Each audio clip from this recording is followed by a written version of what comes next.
The sensory register and its control processes. The sensory register, a description of how human learners process information, typically begins with environmental stimuli. Our sense receptors are constantly stimulated by visual, auditory, tactile, olfactory, and gustatory stimuli. These experiences are initially recorded in the sensory register, SR, the first memory store. It is called the sensory register because the information it stores is thought to be encoded in the same form in which it is originally received or perceived, that is, as raw sensory data. The purpose of the SR is to hold information just long enough, about 1 to 3 seconds, for us to decide whether we want to attend to it further. Information not selectively attended to and recognized decays or disappears from the system. At the moment you are reading these words, for example, you are being exposed to the appearance of letters printed on paper, sounds in the place where you are reading, and many other stimuli. The sensory register might be compared to an unending series of instant camera snapshots or videotape segments, each lasting from 1 to 3 seconds before fading away. If you recognize and attend to one of the snapshots, it will be processed and transferred to short-term memory. The nature of recognition. The process of recognition involves noting key features of a stimulus and relating them to already stored information. This process is interactive in that it depends partly on information extracted from the stimulus itself and partly on information stored in long-term memory. The ability to recognize a dog, for example, involves noticing those physical features of the animal that give it its dogness. For example, height, length, number of feet, type of coat, and combining the results of that analysis with relevant information from long-term memory, such as that dogs are household pets, are walked on a leash by their owners, and are used to guard property. To the degree that an object's defining features are ambiguous, as when one observes an unfamiliar breed of dog from a great distance, or that a learner lacks relevant prior knowledge, as many young children do, recognition and more meaningful processing will suffer. Recognition of words and sentences during reading, for example, can be aided by such factors as clear printing, knowledge of spelling patterns, knowledge of letter sounds, and the frequency with which words appear in natural language. The important point to remember is that recognition and meaningful processing of information are most effective when we make use of all available sources of information. One implication of this information processing view is that elementary school students need more structured learning tasks than middle school or high school students. Because of their limited store of knowledge in long-term memory and narrow ability to relate what they do know logically to the task at hand, younger students should be provided with clear, complete, explicit directions and learning materials. The impact of attention. The environment usually provides us with more information than we can deal with at one time. From the multitude of sights, sounds, smells, and other stimuli impinging on us at a given moment, we notice and record in the sensory register only a fraction. At this point, yet another reduction typically occurs. We may process only 1/3 of the already selected information recorded in the SR. We continually focus on one thing at the expense of something else. This selective focusing on a portion of the information currently stored in the sensory register is what we call attention. What then determines what we pay attention to and what we ignore? The main factor is the knowledge schemes we already have. According to one of the pioneers of cognitive psychology, Ulrich Neisser, perceivers pick up only what they have schemata for, and willy-nilly ignore the rest.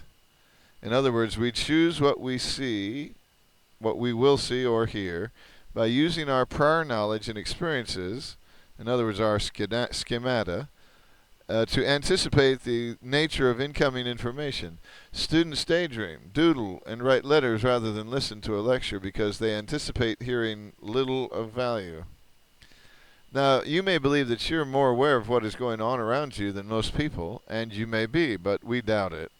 So what makes us think that your ability to attend to several things at once is probably no better than average? The results of the following experiment, which was conducted on college students much like you. Oh, I doubt that. If you were one of the subjects in this study, you would be asked to watch a brief video of 3 people in white shirts passing a basketball to one another and 3 people in black shirts doing the same thing.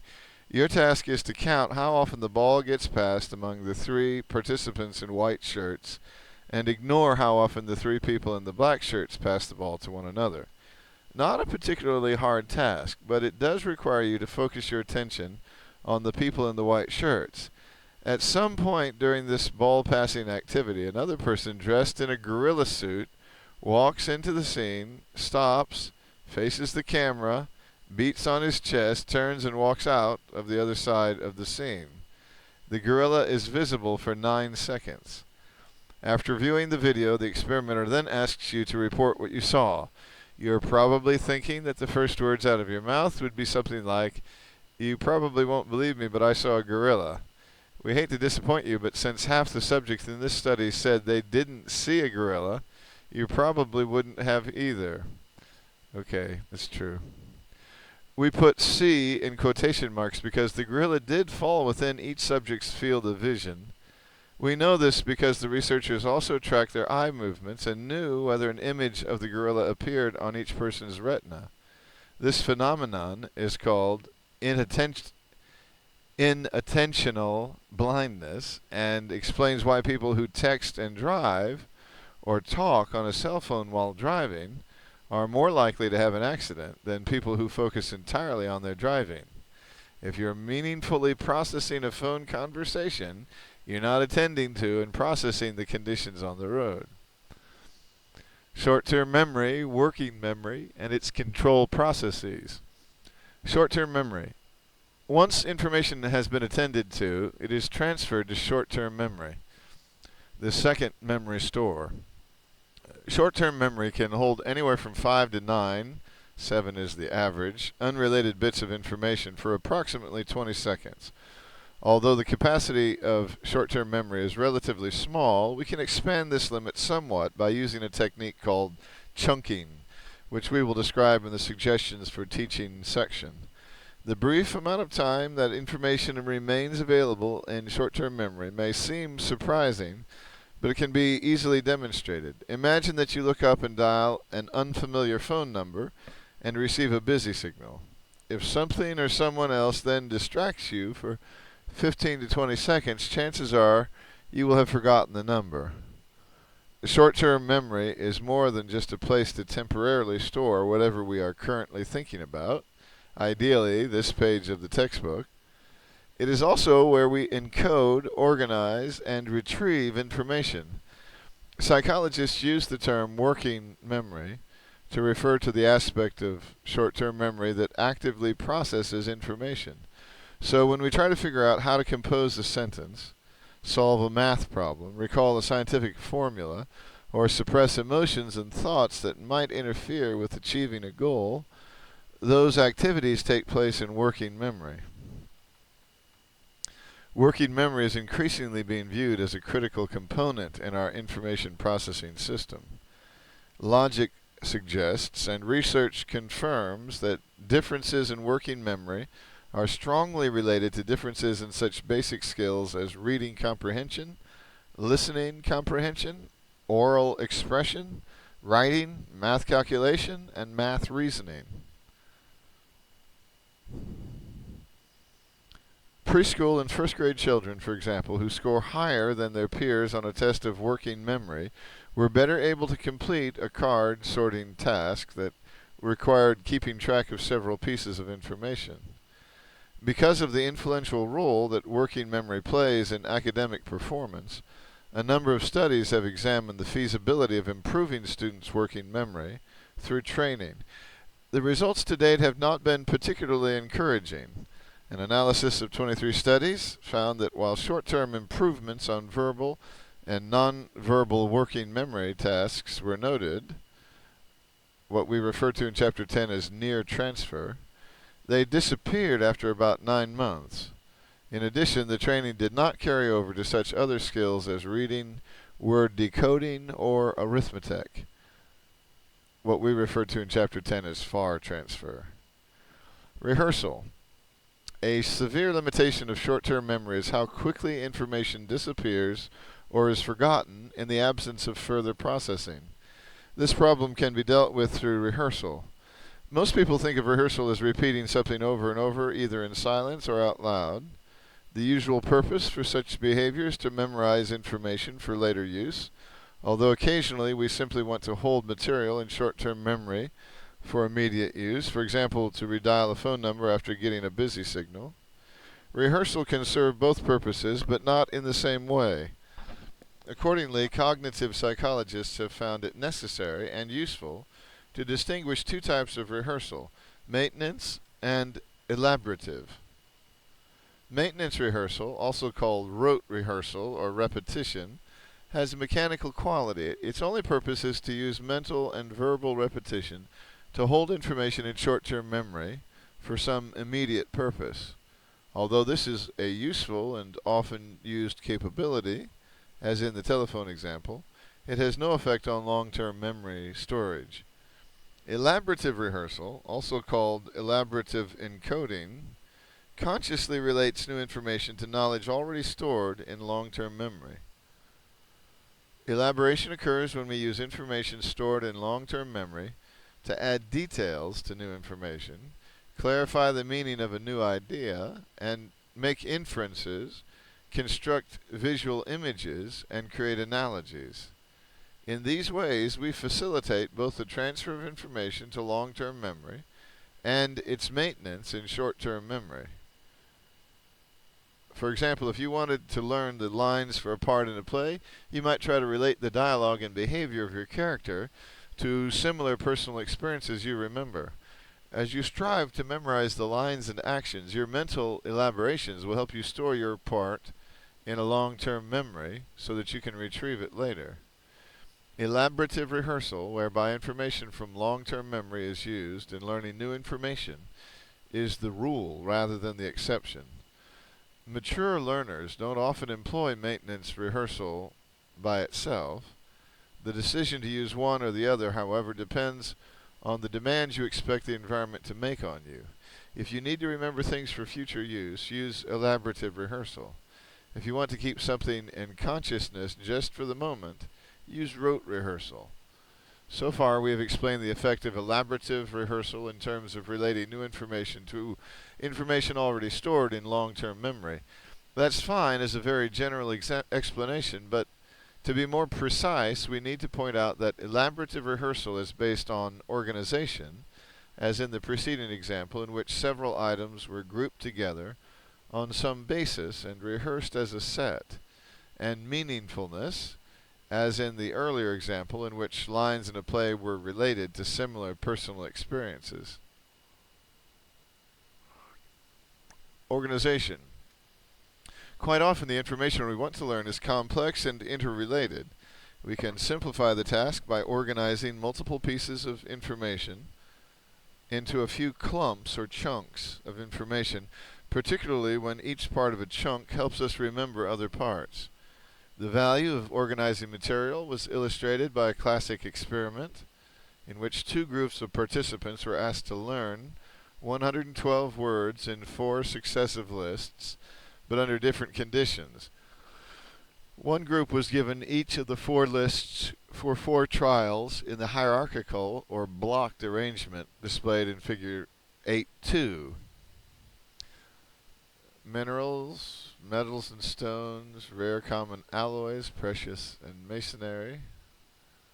Okay. The other group was given the same lists and the same hierarchical tree arrangement, but the words from each list were randomly arranged over the 4 levels of the hierarchy. As you can see through the first 3 trials, the first group recalled more than twice as many words as the second and achieved perfect recall scores for the last 2 trials. The organized material was much easier to learn, not only because there were fewer chunks to memorize, but also because each item in a group served as a cue for the other items.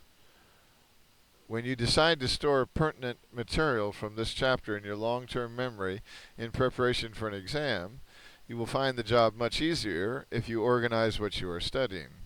To learn the various parts of the information processing model under discussion, for instance, you might group the ideas being described under the various headings used in this chapter.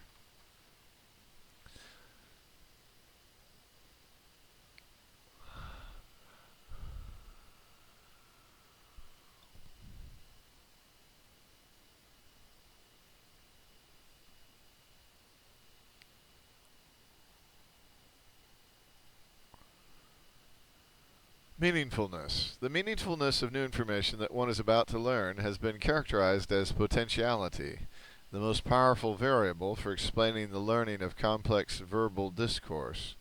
According to David Ausubel, meaningful learning occurs when a learner encounters clear, logically organized material and consciously tries to relate the new material to ideas and experiences stored in long-term memory. To understand learning theory principles, for example, you might imagine yourself using them to teach a lesson to a group of students. Or you might modify a previously constructed flowchart on the basis of new information. The basic idea behind meaningful learning is that the learner actively attempts to associate new ideas to existing ones. As another example, many of the pause and reflect questions in this book are designed to foster meaningful encoding by getting you to relate text information to relevant prior experience. This brief description of meaningfulness and its role in learning contains a strong implication for teaching in culturally diverse classrooms. You can foster meaningful learning for students from other cultures by pointing out similarities between ideas presented in class and students' cultural specific knowledge. For example, you might point out that September 16th has the same significance to the people of Mexican origin as July 4th has to U.S. citizens, because the former date commemorates Mexico's revolution against and independence from Spain. Visual imagery encoding. Research has consistently shown that directing students to generate visual images as they read lists of words or sentences, several paragraphs of text, or lengthy text passages produces higher levels of comprehension and recall as compared with students who are not so instructed. Also, text passages accurately recalled. text passages that contain many concrete words and phrases are more easily understood and more accurately recalled than passages that contain more abstract than concrete ideas. In one study, the beneficial effect of concreteness was obtained for several passage types, such as expository text, persuasive text, stories, and narratives. The more concrete the passage was, the more it was rated comprehensible by students, and students who read concrete passages recalled 1.7 times as much information as students who read abstract passages.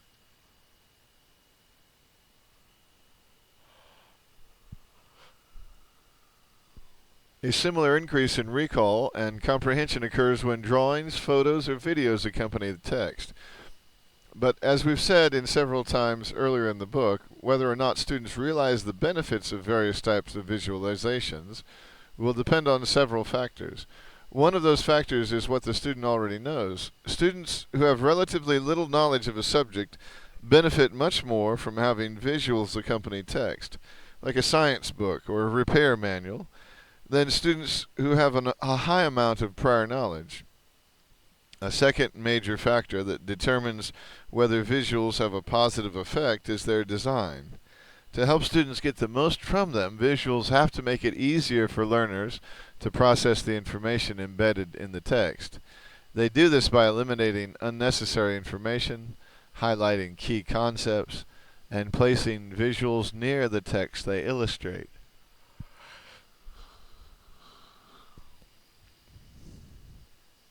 Keep these two factors in mind when you create visual aids for your students. The theory that these findings support is Alan Pavio's dual coding theory.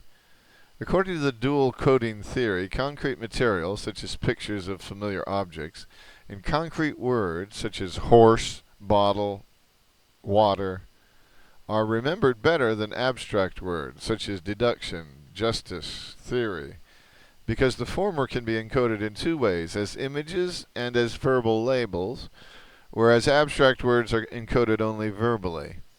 This makes retrieval easier because a twice-coded item provides more potential retrieval cues than information that exists in only one form. As we will see in the next chapter, concreteness and visual imagery are an integral part of several effective study skills. Before you go on to read about long-term memory, look at Table 8.1, which summarizes some important points about the control processes of short-term memory and the implications for teachers. Later in the chapter, our suggestions for teaching section will help you put these ideas into practice.